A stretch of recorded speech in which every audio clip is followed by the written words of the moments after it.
ఈరోజు దేశ విదేశాల నుంచి భక్తులు వస్తారు. వాళ్ళకి రక్షణ, భద్రత, దీంతోపాటు వాళ్ళని తిరుమల తిరుపతి దేవస్థానం పవిత్రత కాపాడే బాధ్యత కూడా ఉంది. ఏ చిన్న సంఘటన జరిగినా దాన్ని పెద్ద ఎత్తున ఎక్స్పోజ్ చేసే పరిస్థితి కూడా ఉంటుంది. ఎందుకంటే ఇది ఒక పవిత్రమైన స్థలం కాబట్టి. ఇక్కడే పోలీస్ ఎంప్లాయీస్కి అందరికీ, ఇక్కడ పనిచేసే ప్రతి ఒక్కరికి, కమిషనర్ మనం ఎస్పీ పోలీసు కానీ అందరూ కానీ దీన్ని దృష్టిలో పెట్టుకోవాల్సిన అవసరం ఉంది.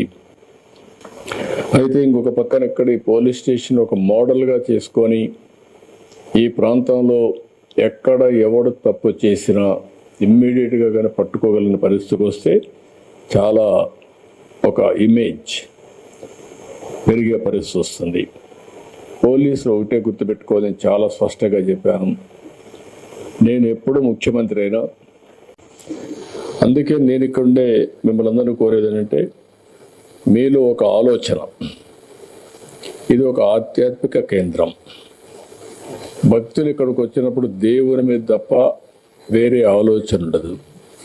దేవుని మీద భక్తి భావం పెరగాలంటే, పవిత్రమైన భావం ఇంకా పెంపొందించాలంటే ఇక్కడికి వచ్చినప్పుడు ఒక సెక్యూరిటీ, ఒక సేఫ్టీ. మేము ఏమి ఆలోచించకుండా ఫ్రీగా తిరగగలుగుతాం. ఇక్కడ ఎలాంటి అవకతవకలు జరగవు.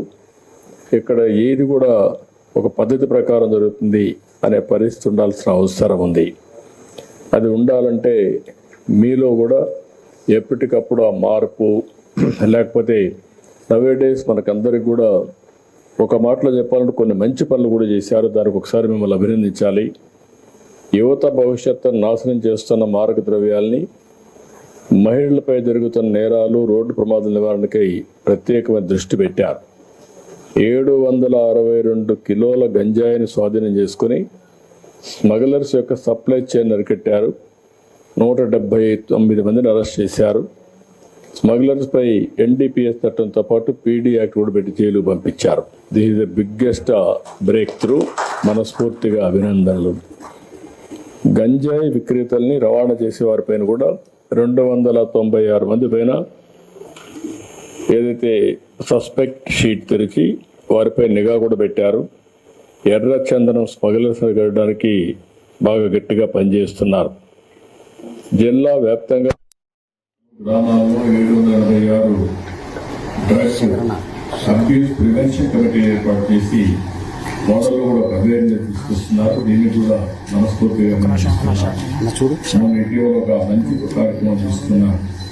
No helmet no petrol. Positive మంచి ఇంపాక్ట్ వస్తుంది. నేను ఒకటే మీ అందరూ కోరుతున్నాను. చాలా సమస్యలు చూశాను. ఒకప్పుడు కేవలం సమస్య, ఏ సమస్య అయినా అది సమాజం ఆమోదించినటువంటి కార్యక్రమం ఎవరేం చేసినా, యాంటీ సోషల్ చేసినా అది సస్టైన్ అవుతున్నారు. ఆ రోజుల్లో నేను చాలా గట్టిగా ఫైట్ చేశాను. 2003 నా మీద హత్య ప్రయత్నం చేసిన, 23 క్లీన్ ఆఫ్ మెయిన్స్ మ్యాచ్ చేసిన పరిష్కారం అయ్యే పరిస్థితి వస్తూ ఉంది. అంటే మనం గుర్తుపెట్టుకోవాల్సింది, ఏదైనా సరే సమాజ హితం కోసం కాకుండా, రాజ్యాంగ పరంగా కాకుండా చట్ట వ్యతిరేక కార్యక్రమాలు ఏవి కూడా సస్టైన్ కావు. రాయలసీమలో ఒకప్పుడు పెద్ద ఎత్తున ముఠా కక్షలు ఉండేటివి. ఒకరినొకరు చంపుకునేవాళ్ళు, ఆధిపత్యం కోసం పోరాడారు. అలాంటివి కూడా ఆ రోజు చాలా స్పష్టంగా ఫైట్ చేశాం.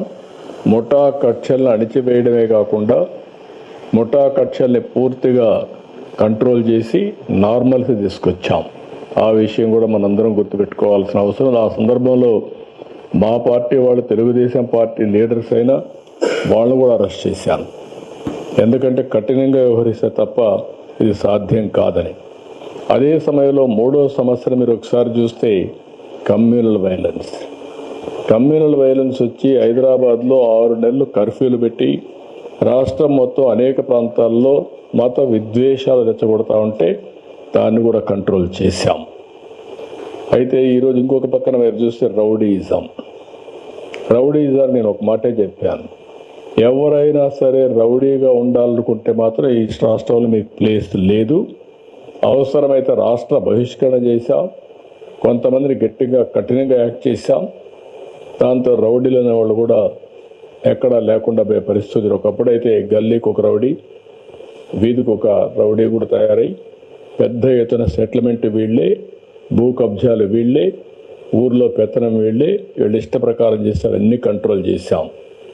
కానీ 1924 లా అండ్ ఆర్డర్ విచ్చలవిడిగా భ్రష్టు పట్టించారు. ఇంకొక పక్కన అనేక సమస్యలు వచ్చాయి. తిరుమల తిరుపతి దేవస్థానం అపవిత్రం చేసే పరిస్థితికి వచ్చారు. భక్తుల మనోభావాలు దెబ్బతినే పరిస్థితికి వచ్చాయి. ఇంకొక పక్క ఒకప్పుడు తిరుపతిలో నేను చూశాను. నేను ఒకప్పుడే తిరుపతిలో కూడా లా అండ్ ఆర్డర్ లేకపోతే పోరాడాం. చిత్తూరు జిల్లాలో లా అండ్ ఆర్డర్ లేకపోతే గట్టిగా ఫైట్ చేసి మళ్ళీ లా అండ్ ఆర్డర్ రెస్టోర్ చేసే పరిస్థితికి వచ్చాం. ఎప్పుడు కూడా నేను అధికారంలో ఉన్నా, అపోజిషన్లో ఉన్నా లా అండ్ ఆర్డర్ చేతికి తీసుకోవడం కానీ యాంటీ సోషల్ ఎలిమెంట్స్ని ప్రోత్సహించడం ఎప్పుడూ జరగలేదు. నేను ఎప్పుడో ఒక మాట చెప్పేవాడిని, ఎవడైనా సరే హత్యలు చేసేవాళ్ళు తప్పకుండా వీళ్ళు కూడా పోస్ట్ మార్టం తప్ప వేరే ఉండదు. ఆ విషయం వీళ్ళు గుర్తుపెట్టుకోవాలని. ఎందుకంటే నేను లా అండ్ ఆర్డర్ మీద ఒక ప్రశాంతంగా ఉండాలి, శాంతి భద్రతలు పరిరక్షించాలి. అప్పుడే సమాజంలో ఒక శాంతి ఉంటుంది, ఒక భద్రత ఉంటుంది. భద్రత ఉంటేనే పెట్టుబడులు వస్తాయి. భద్రత ఉంటే అందరూ కూడా హ్యాపీగా ఇంట్లో పడుకుంటారు. లేకపోతే ఈ సమస్యలు వస్తాయని ఎప్పుడూ కంట్రోల్ చేస్తూ వచ్చాం. దానివల్ల చాలా వరకు కంట్రోల్ అయింది. ఈ 5 సంవత్సరాలు చేసినటువంటి ఇష్టానుసారంగా కార్యక్రమాలు ఇంకా అందరిలో డిస్టర్బెన్స్ ఉంది. ప్రజల్లో డిస్టర్బెన్స్ ఉంది, పార్టీల్లో డిస్టర్బెన్స్ ఉంది.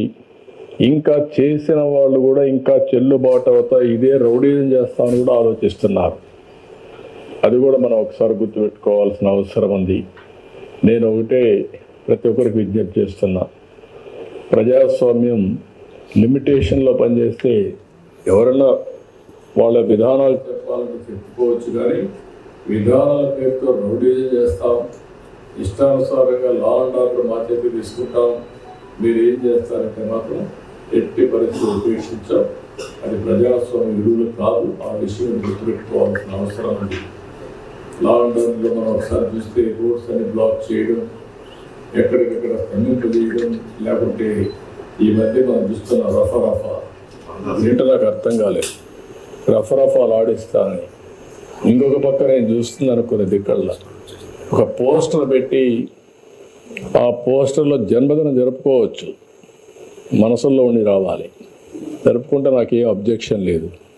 అదే సమయంలో ఆ ఫ్లెక్సీ దగ్గర నిషేధమైనటువంటి జంతు బలి చేసి ఆ జంతువును పైకి తీసి బ్లడ్ చల్లడం అంటే సమాజాన్ని భయభ్రాంతులు చేయాలనుకుంటున్నారు. ఆ రోజు కూడా మీరు పోలీసు వ్యవస్థ గుర్తుపెట్టుకోవాల్సింది, ఏదైతే వివేకానంద రెడ్డి గారిని చంపినప్పుడు బయట ప్రపంచాన్ని నమ్మించారు హార్ట్ అటాక్ అని. అందరం నమ్మాం. నమ్మితే 2 రోజులకు నెక్స్ట్ ఈవినింగ్ నెక్స్ట్ మార్నింగ్కి రివర్స్ చేశారు. అంటే ఒక నేరస్తులు నేరాలు చేసి ఆ నేరాలు వేరే వాళ్ళపై వేయడమే కాకుండా ఓసారి దానికి ఎల్బీ కూడా క్రియేట్ చేసుకుంటారు. వీళ్ళు నేరాలు చేస్తారు, అప్పుడు ఎక్కడో ఒక విఐపి దగ్గర ఉంటాడు. అంటే నేరం జరిగినప్పుడు వీటి మీద కేసు పెట్టనీయకుండా చేసే తప్పుడు పనులు ఇవన్నీ. అవన్నీ వాళ్ళు ఎన్ని చేసినా మీరు ఒక్కటే గుర్తుపెట్టుకోవాలి, దొంగతనం చేసేవాడు కానీ, నేరాలు చేసేవాడు కానీ, ఘోరాలు చేసేవాడు కానీ ఎవిడెన్స్ లేకుండా తప్పించుకోలేడు. వాడు మనకంటే ఇంటెలిజెంట్ అయితే వాడు చేసి తప్పించుకుంటాడు. వాడికంటే మనం ఇంటెలిజెంట్ అయితే అక్కడనే పట్టుకొని ఇనిషియల్ స్టేజ్లోనే అరికట్టే పరిస్థితి వస్తుంది. ఇది నేను ఇప్పుడు చెప్పడం కాదు, పోలీసులకి డీజీపీ గారు కూడా చాలాసార్లు మాట్లాడుతున్నాం. ఆ విషయం మనం ఇటీవల కాలంలో 3-4 ఇన్సిడెంట్లు జరిగాయి. బంగారుపల్లిలో ఒక ఇన్సిడెంట్ జరిగింది. గుంటూరులో వాళ్ళ వెహికల్ కింద ఒక అతన్ని వేసి తొక్కించేసి వారుగా వారేసిపోతే తర్వాత అంబులెన్స్లో వీళ్ళు తీసుకుపోయి ప్రాణం కాపాడలేకపోతే మళ్ళీ వాళ్ళ బంధువులు పిలిపించి పోలీసులే అంబులెన్స్లో పెట్టి అంబులెన్స్ చంపేశారని చెప్పి నేరం మన మీద వేసే పరిస్థితికి వచ్చారు. ఇలాంటి ఆటలు సాగనీయం, ఫర్మ్గా ఉంటాం. నేను ఒకటే చెప్తున్నా, ఎవరైనా సరే వాళ్ళ పని వాళ్ళు చేయనండి, నాకే అబ్జెక్షన్ లేదు. వాళ్ళ పని కాకుండా ఇష్టానుసారంగా చేసి ఈ ప్రభుత్వం అసమర్థత చేతగాదు అని బ్లేమ్ చేస్తే మాత్రం ఎవరిని వదిలిపెట్టే పరిస్థితి లేదు. పోలీసులు డ్యూటీ పోలీసులు చేస్తారు. ఎవరైనా సరే ఒక పద్ధతి ప్రకారం ఉండాల్సిన అవసరం ఉందని చెప్పి కూడా మరొక్కసారి పోలీసులందరికీ విజ్ఞప్తి, రాష్ట్రం మొత్తం పోలీస్ వ్యవస్థకే విజ్ఞప్తి చేస్తున్నాను.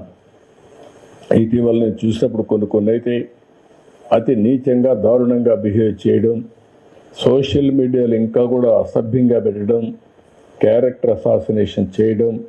నేను ఒకే మాట చెప్పాను, ఎన్డీఏ పార్ట్నర్స్ ఎవరు కూడా పెట్టాం.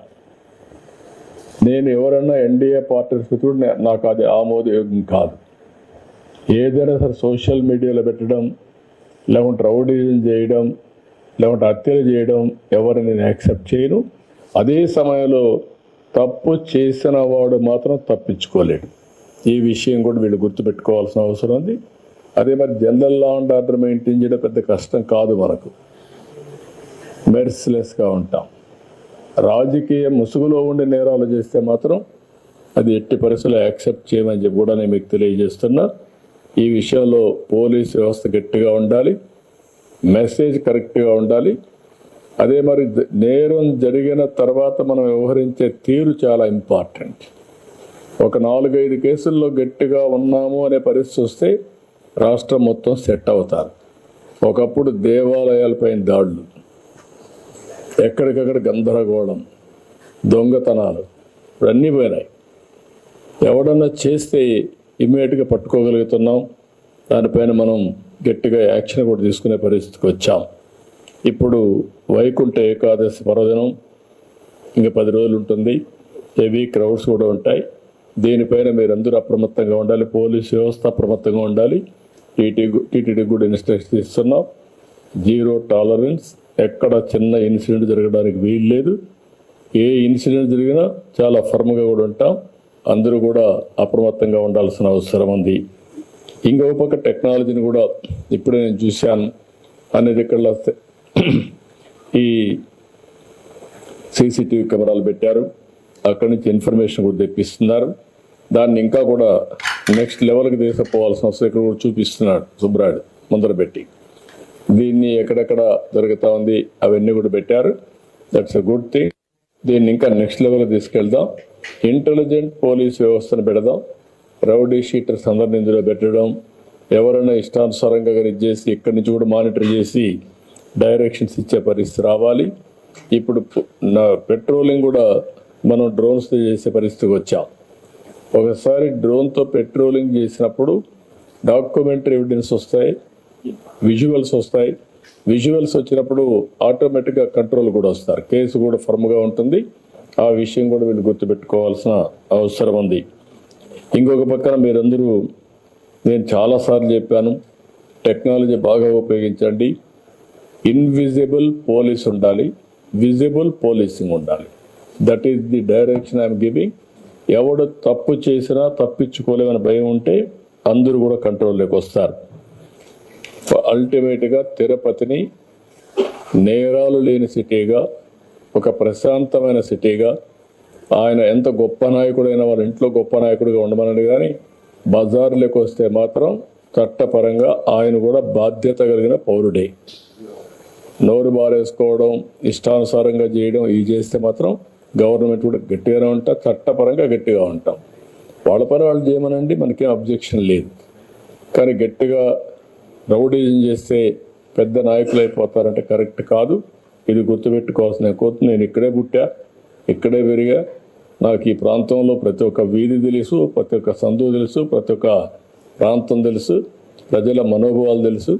కాబట్టి ఎలాంటి జరగకుండా చూసే బాధ్యత మీదని చెప్పి తెలియజేసుకుంటూ, మీరు చేసే ప్రతి ఒక్క పనికి, మంచి పనికి ప్రభుత్వం తరఫున పూర్తిగా సహకారం ఉంటుంది. అన్ని విధాలు అండగా ఉంటాం.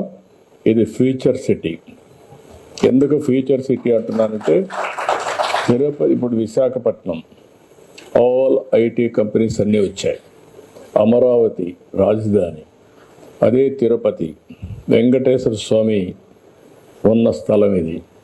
కలియుగ దేవుడు అనగానే మనకు వెంకటేశ్వర స్వామి గుర్తొస్తారు.